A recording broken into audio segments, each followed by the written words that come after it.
So,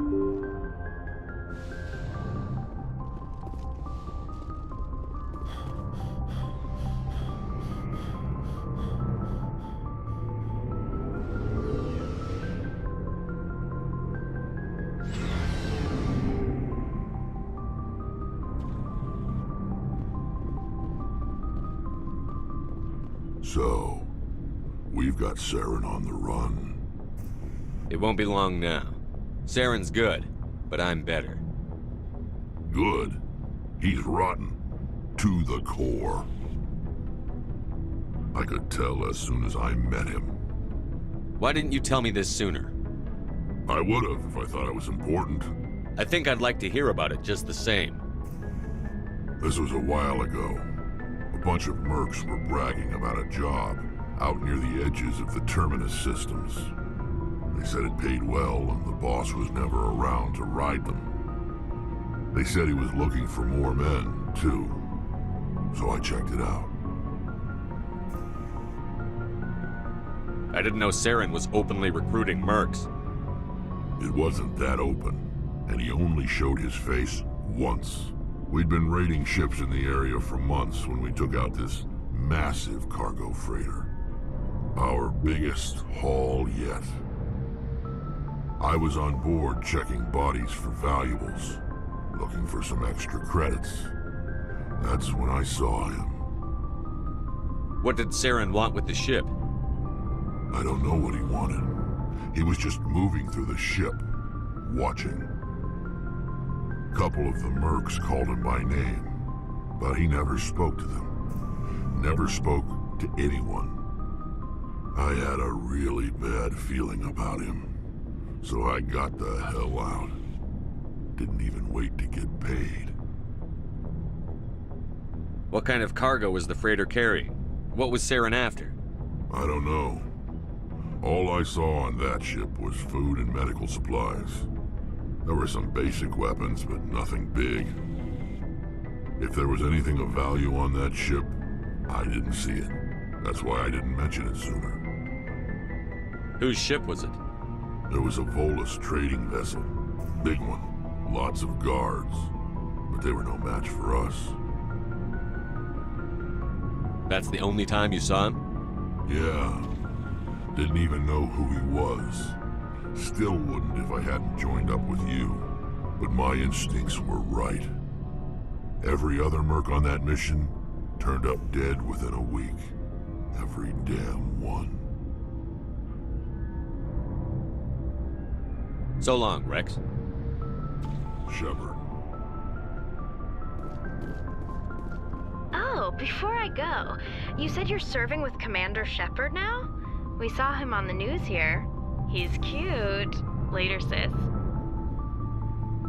Tell me you didn't hear that. Afraid I did. Oh, shoot me now. One of my sisters. That's Sarah, the youngest. Surprised to see you here, sir. Thought you'd be chatting up, what's her name? T'Soni? Liara. Why would you think that? Scuttlebutt says you got a bit of a thing for her. I could understand why. The crew's off limits with the regs against fraternization. And at least she looks like a woman. You think I'm interested in Liara because she's the only one I'm allowed to date? So you are interested in her. Of course, it could be politics. Alien diplomat's daughter, us under orders to make nice with the bug-eyed monsters. What's up? You didn't come by to eavesdrop on Family Mail. Your family seems to be important to you. Yeah, we've always been close. Me and my sisters especially. With Dad on duty so much, I had to help Mom raise them. Did your father serve with the fleet? Yeah, took any crap posting he could get that offered space time. You know what? He worked his ass off trying to get recognized, but he never made it above serviceman 3rd class. He was real proud when I met Chief. First thing he did was salute. What about your mother? You haven't mentioned her. You must know what military wives are like. Strong because they have to be, able to raise kids while Dad's away on a 6-month cruise. She has a degree in planetary geology. She and Dad both wanted to see new worlds. She gave up her career to raise us, though. You have more than one sister? Sounds like a big family. Yeah, I'm the oldest, then Abby, then Lynn. Sarah's the youngest. She's still in high school. With 4 girls, Dad used to say he felt more outnumbered at home than on maneuvers. Where did you grow up? All over. We transferred a half a dozen times before I finished grade school. You go where personnel command sends you, right? I guess that's why I'm so tight with my sisters. We'd have to leave all our friends every 2 or 3 years. After helping raise them, your sisters still talk to you? Amazing. Things were tense between Sarah and me for a while. Then we bonded. Sounds like a story. Feel like sharing? Sarah got herself a boyfriend who wanted to go faster than she did, Mike. I didn't think he was a bad kid, just pushy. Lynn would send me these worried vidmails, and I'd tell her to relax. Where were you when this was going on? I was on active duty. Sarah's graduating high school this year. This was only a couple of years back. They were on Amaterasu. At the time, I was assigned to Chernobog. Same cluster, but a dozen LY away. Close enough to talk regularly, too far to make it back in an emergency. I couldn't afford a fast packet flight. If he really liked her, he wouldn't be pushy. Yeah, of course. If he didn't ask at all, I'd wonder if he thought Sarah was ugly. Damned if you do, damned if you don't. Mike thought they'd go for a romantic walk in the woods, because he figured it was past time they did the deed. She levered Mike face first into a tree and left. Didn't have a scratch on her. Good thing Mom and Dad had us all learn some kind of self-defense. I took emergency leave and walked Sarah to school for a few days. Why didn't you tell the police? She said it wouldn't solve the real problem, and she and Mike would both become household names. It was a small colony. I said it was her call to make, that we should let her do it her way. Mom was pretty pissed about that. You said all of your sisters learned self-defense? Lynn did pistol practice, but didn't like it. She's kind of nervous. Sarah took Aikido. Abby decided to learn the sword. She always was a little weird. Likes big skirts and tops you have to tie her into. They do great things to her figure, though. So, what did you learn? One of Dad's friends taught me Marine hand to hand. You traveled all the way home to walk your sister to school. It was only a dozen light years, like a day's cruise. It's not like I was going to Earth or something. My last day out, Mike was waiting for us. Sarah had told her friends, so everyone at school knew what he did. He wasn't happy. I wanted to snap him in half, but Sarah gave me this look, this let me handle it, I need to do this alone look. She kept her cool, God bless her, as he screamed in her face. She just let him vent. Then he tried to punch her. I swear, she just flowed around him. Next thing I knew, he's face down on the sidewalk, and there's blood everywhere. That's unbelievable. Sarah must be as good as you. Better. I'm more or less a straight-up puncher. When he swung, she wasn't there anymore, and he fell. She helped him stop the bleeding and had me call an ambulance. She told the paramedics he fell. Before they took him to the hospital, Mike touched Sarah's arm. I thought he was gonna end up on the ground again. But he hung his head, whispered, "I'm sorry," and started crying. And she hugged him. The Williams women are a decisive bunch, Commander. We do things when we're ready. Not before, not after. Your sister's something else. But you didn't mention your father at all. Was he on deployment? Dad always wanted to serve in space, but he wanted us to have real ground under our feet. He'd say, space is beautiful, but you can't raise a family there. I cannot rest from travel. I will drink life to the lees. All times I've enjoyed greatly, have suffered greatly, both with those that loved me and alone. For always roaming with a hungry heart, much have I seen and known, cities of men and manners, climates, councils, governments. I never thought I'd hear you reciting poetry. Just because I can drill you between the eyes at 100 meters doesn't mean I can't like sensitive stuff. Just don't spread it around. Ulysses was my dad's favorite poem. Every time he shipped out, he recorded me reading it. He had a dozen versions when he retired. Does he still like it? I sure hope so. I read it to his grave every time I go home. Dad passed on a few years back. He's probably still watching, though. So behave. You mean from wherever we go after death? Dead on, Skipper. He's with God now. That's not a problem with you, is it? That I believe in God? Everyone has the right to believe what they want. Says so in the Alliance Charter. Only with fancier words. I'm glad you're open-minded about it. I've met a few people who are really weirded out by my faith. Because I work in space, I can't believe in a higher power? Jeez. Hello, have you people looked out the window? How can you look at this galaxy and not believe in something? I should get back to my duties. Didn't mean to take up so much of your time. What's your opinion on the last mission? You mean the Rachni, right? They were dangerous, Skipper. They proved that 2,000 years ago. I think it was a mistake to let them go. But that wasn't my call to make. It was yours. You know, you really should talk to T'Soni about her mom. She has to be hurting. Just saying, Skipper. We'll talk later, Williams. Looking forward to it, Skipper.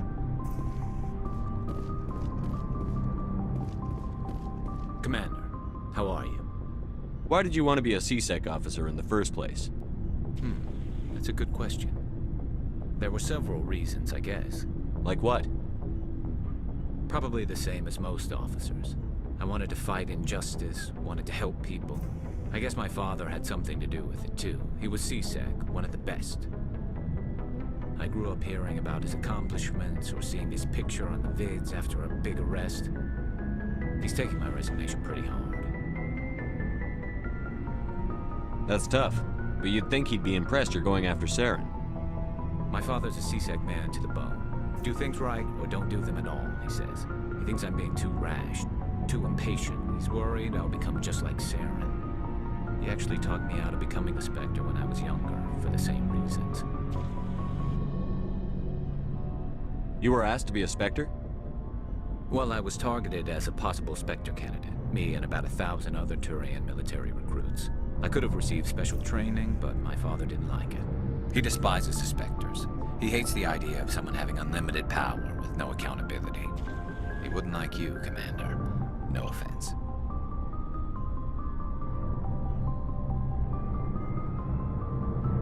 I suppose I can understand his concern. You can, but Saren's not going to play by our rules, C-Sec's rules. If you want to nail Saren, you need to send someone who isn't restricted by policies and procedures. Just because you can break the rules doesn't mean you should. I don't need to stoop to Saren's level to stop him. And neither do you, Garrus. I see what you mean, but I'll think about it. Thanks, Commander.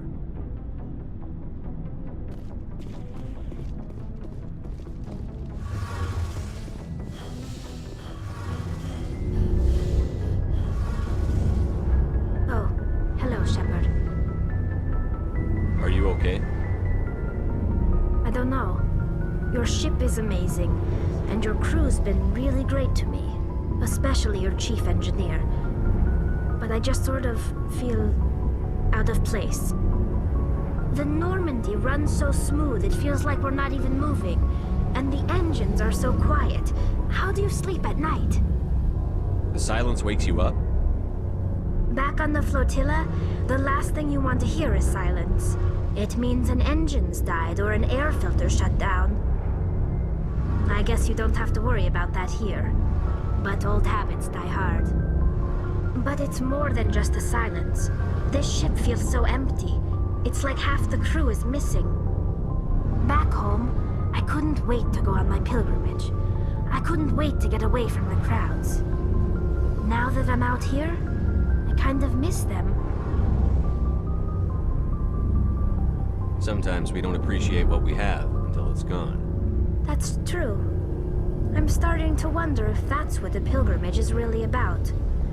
It's given me a whole new perspective on my people and our culture. You know, there's always a few who go on their pilgrimages and never return. I always assumed something bad happened to them, but maybe they just wanted a different life. You do plan to return to the migrant fleet, right?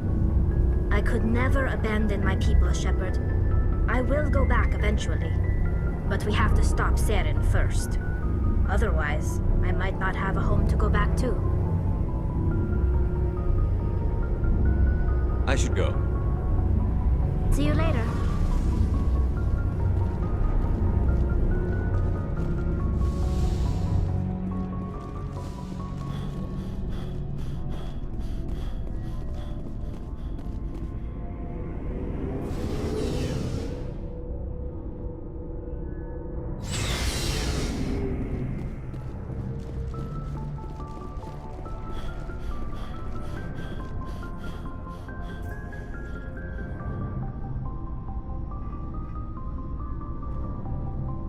Anything you need, Commander?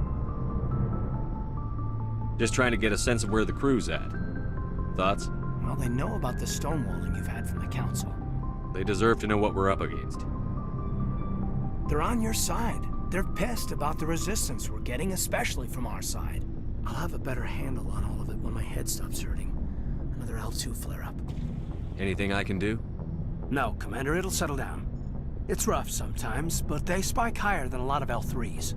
Except for you, of course. Besides, I fared a lot better than some after Kinetics was through. I haven't heard anything about Kinetics in a while. Yeah, they quietly disappeared. Broke up into a bunch of little corps after they botched the training on Jump Zero. After first contact, Kinetics was set up to track Element Zero exposures and develop implants for humans. Once we had an embassy on the Citadel, Kinetics could bring in experts instead of taking it slow. Is there some reason we couldn't learn it on our own? They didn't know where to start. Hell, it took a couple of years to even link biotics and EZO. Forget trying to get the kids to move stuff. They had trouble just helping them not break their own limbs. And their choice of teachers didn't help much. The only experts would have to be aliens. Dead on. Turians, actually. That's why Kinetics kept it a secret. They were afraid of what people back home would think, asking the Turians for help when we just fought a war with them. The Asari would have been more acceptable than the Turians. Yes, but the company didn't go through the Citadel. It would have made Earth look weak, so they discreetly hired some Turian mercenaries. I'm sure Kinetics did what they thought was best. It wasn't best for us. They brought in an ex-military Turian named Commander Vernus. A real hard-ass. He basically had a free pass to break us if it would turn out a decent biotic. Kind of spiraled from there, Commander. Did he ever face charges for that? He got his, yeah. But like everything else at Jump Zero, it was under the table. The less said, the better. Anyway, this is ancient stuff. I walked it off a long time ago. I should get back to my duties, Commander. We're here to make history, not rehash it. What's your opinion on the last mission? Killing Saren's, what was Benezia anyway? Second in command? Advisor? Anyway, it should set him back a bit. I'm sure Dr. T'Soni's hurting, though. Poor kid. Having to kill her own mom. Any opinion on the Rachni? Off the record? If we had the option, I'd as soon have left it to the Council. We weren't out here during the Rachni War. I'm not sure we have any business getting involved. We'll talk another time, Lieutenant. Commander?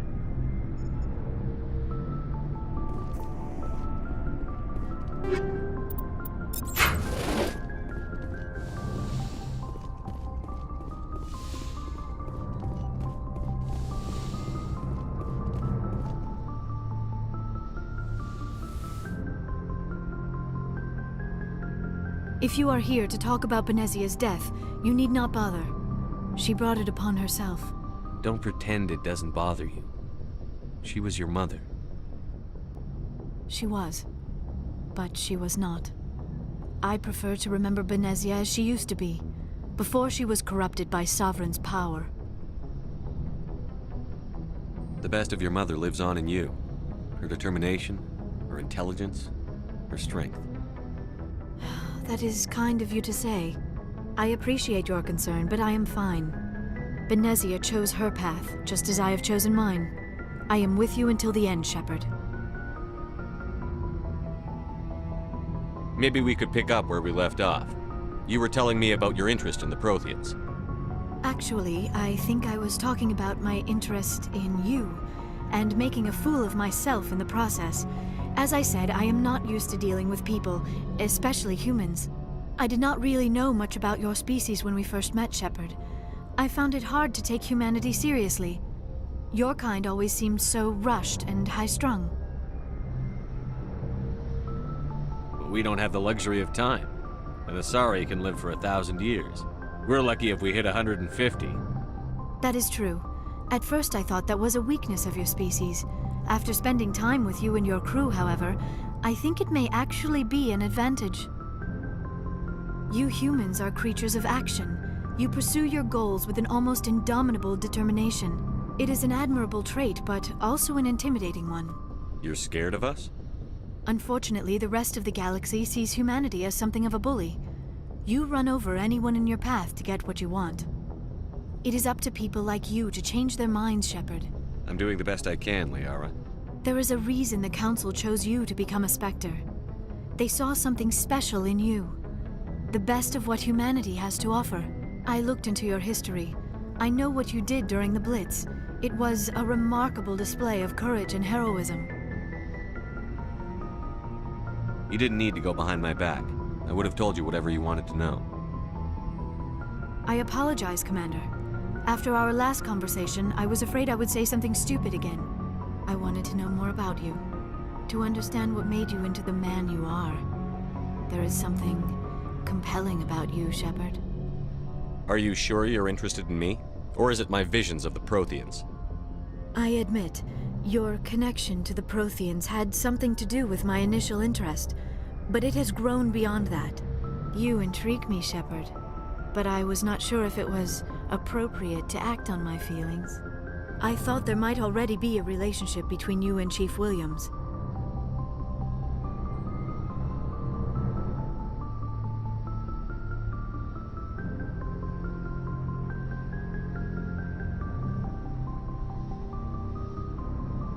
Williams and I are just friends, nothing more.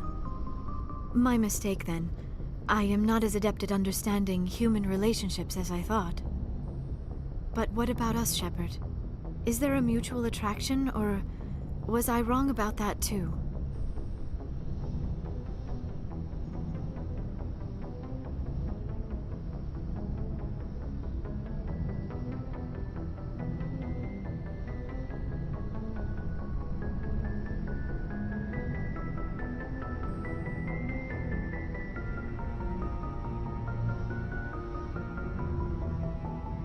I'm not interested in you in that way, Liara. This is very embarrassing for me, Commander. Please, let's talk about something else. I should go. Goodbye, Commander.